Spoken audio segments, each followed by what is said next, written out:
Hello? Can you guys hear me?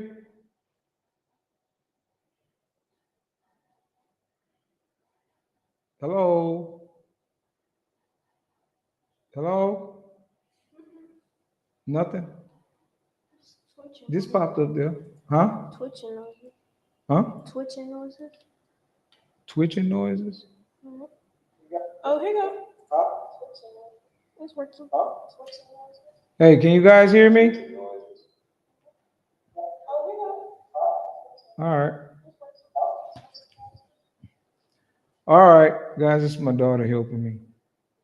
All right, let's start. We got 3 people in here, 4 people in here. Any questions y'all guys got?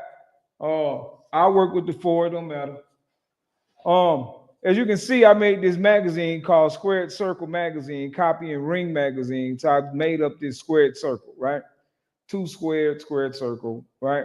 The squared circle. I wrote this magazine because maybe they don't understand me as uh, my rough or country or southern accent. So I made a magazine and I sent it to them and I wrote the whole thing. I just figured it out and I wrote it all on. And I call it the EA mold, right? How he took out critical zones, manual blocking, and an adrenaline system, the BPM stamina system, and the hit detection. I wrote this in August of last year, really February. Forearms now register as a punch. The game has took a big downgrade. So I'm gonna go through this for you who like to see things in a deep way. And this is to answer all the naysayers or the people that don't believe that Will Kinsler is a mole. From the moment he came into Discord, everyone assumed this to be Brian Hayes. That's Brian Hayes, by the way. Gameplay producers for Fight Night, Mike Mahar and Brian Hayes. I call him a con man because he's not Brian Hayes. They look alike, but he's not Brian Hayes. Will Kinsler is an imposter. He's not Brian Hayes. He's bald, but not Brian Hayes. Was the gameplay director, him and Mike Mahar for Fight Night. He figured because you're from the UK, you would not know. And I wrote this. Potential mold from EA Sports, urgent concern regarding potential sabotage within the company. Dear Ash Habib, I hope this message finds you well. I'm writing to bring to your attention a matter of significant concern regarding potential sabotage within your company. After careful observation and analysis, I have become aware of certain behaviors and actions by an employee that strongly suggests deliberate attempts to undermine your organization, operations, and success. I waited till January 25th of 2025 to do a breakdown of this because I wanted y'all to see that my predictions were going to be correct. Without jumping to conclusion, I believe it's imperative to investigate this matter thoroughly to safeguard the company's interests and protect your employees and stakeholders. I am prepared to provide detailed evidence and observation to support my claims and assist in any way necessary to address this issue swiftly and effectively. I understand the gravity of these allegations and the potential impact on your company reputation and integrity. Therefore, I approach this matter with the utmost discretion and respect for all parties involved.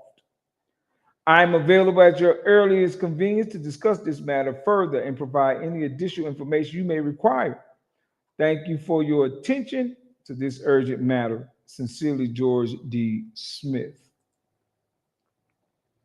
Why universities graduates don't respect boxing science and think it's subjective. The discipline of boxing does not mandate its practitioners to undergo formal education, unlike athletes in sports such as basketball or football. Consequently, boxing lacks an official academic framework. As a result, Individuals with formal education often perceive boxers as primitive, uncultured, engaging in a sport devoid of scientific principles. Conversely, the boxing community, which is deeply immersed in the sport, reveres it as the science, the sweet science. Graduates, however, regard as subjective, failing to recognize the scientific underpinnings embraced by the boxing community. It is essential to acknowledge the scientific intricacies that the gym worldwide upholds. Boxers receive training in unsanctioned settings, including underground facilities where children as young as 2 years old and individuals up to 19 years old learn the art of boxing. This education, while not endorsed by an established institution, is a testament to the rigorous training that boxers undergo.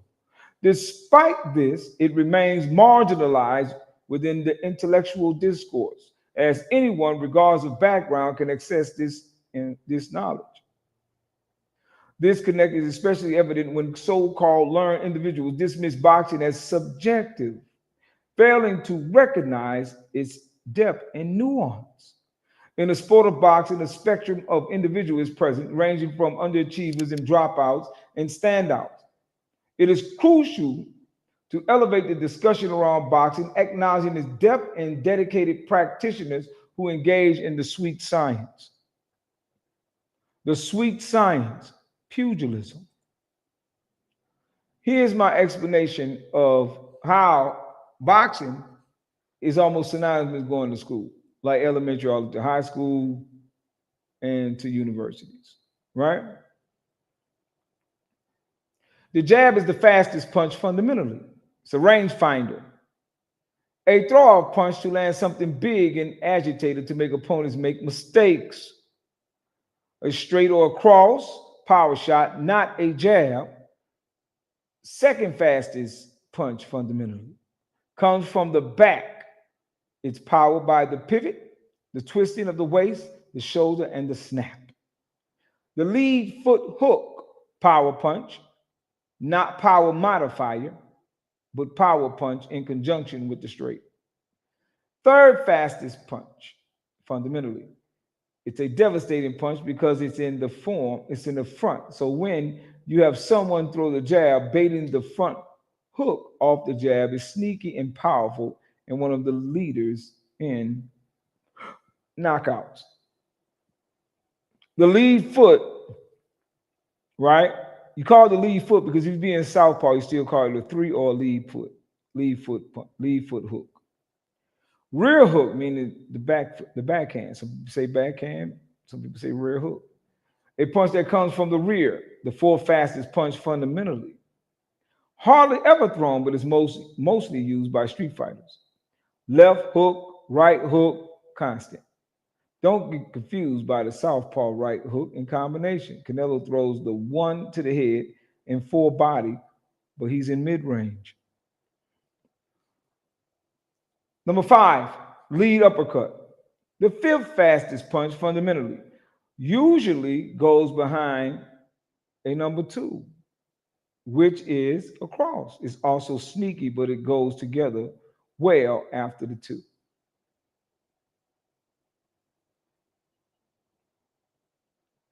Number 6, the rear uppercut.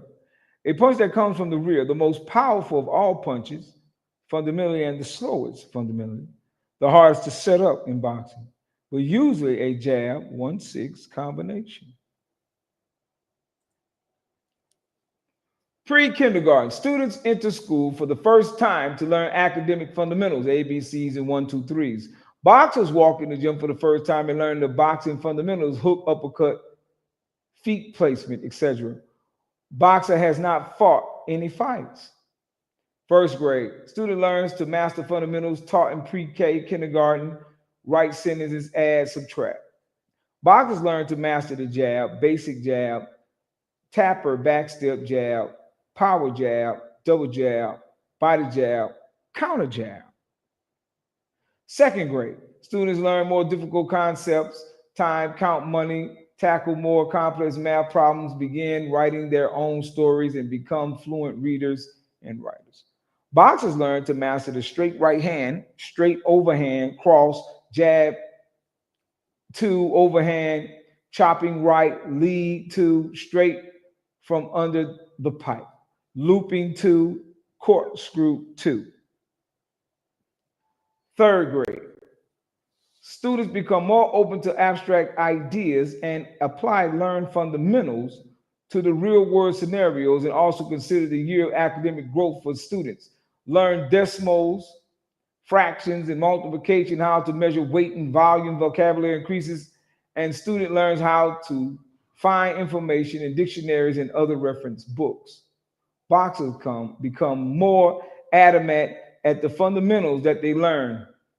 They become more adamant at learning how to spar, how to practice, how to do other things that's inside the ring, and learn the fundamentals and what they're for. Fourth grade, students develop organizational skills. Please bear with me, as I may not have formal education. However, I possess an IQ of 133 with significant talent in boxing and boxing video games. Following my parents' divorce, I resided on the Air Force Base before relocating to the ghetto to live with my grandmother. I ask for your patience and strive to do my best despite these challenges. Thank you. Will Kinsel, who has the community moderator at EA Sports for most of his career, showcasing his expertise in communication, skilled communicator, often possessed the traits of an adept manipulators. Referred to figure A for comprehensive description of Will's professional background as provided by previous colleagues. It is evident Will's experience lies in engaging with game players rather than shaping the gameplay itself. Surprisingly, he now holds the position of gameplay director at Steel City.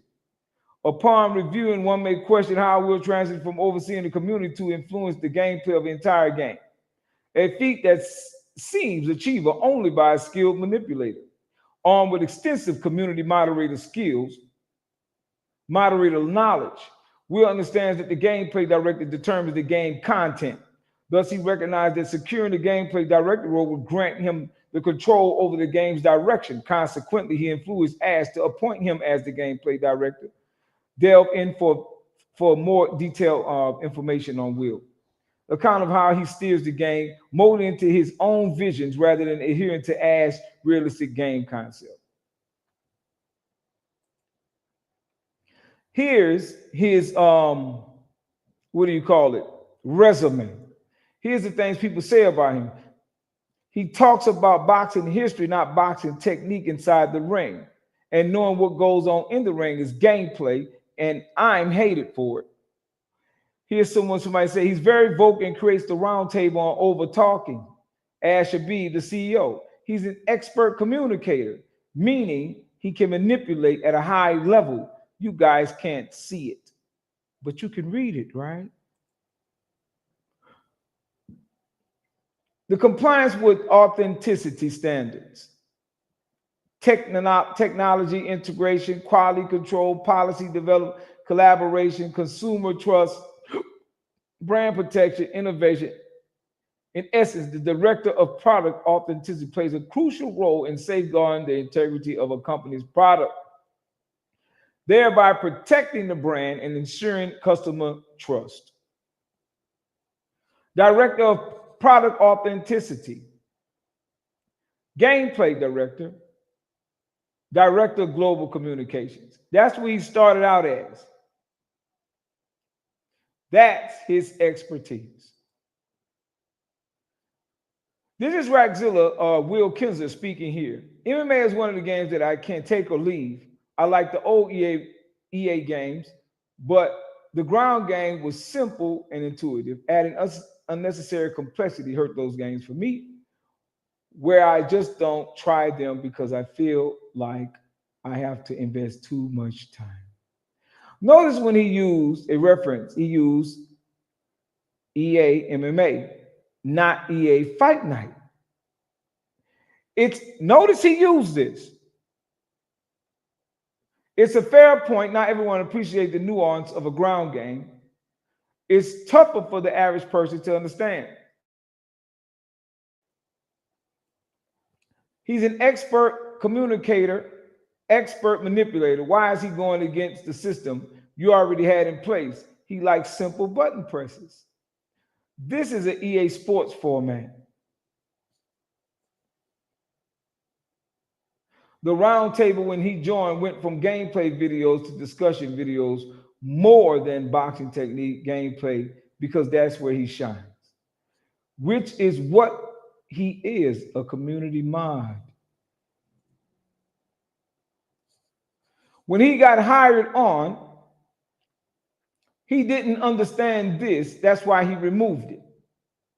This was supposed to be partnered with manual blocking. All they do at the top rank is throw power hooks to the body, and this is unblockable. The power jab drains your health, then hit with a hook. Now you're in KO moment. Manual blocking is not supposed to have health block meter. Gamers will block break.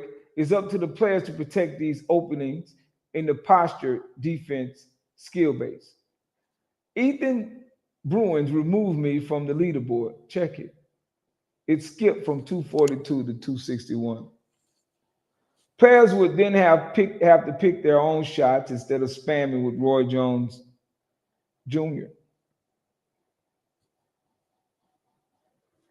He only picks out what the community says that he agrees with. And you know that's going to be simplicity.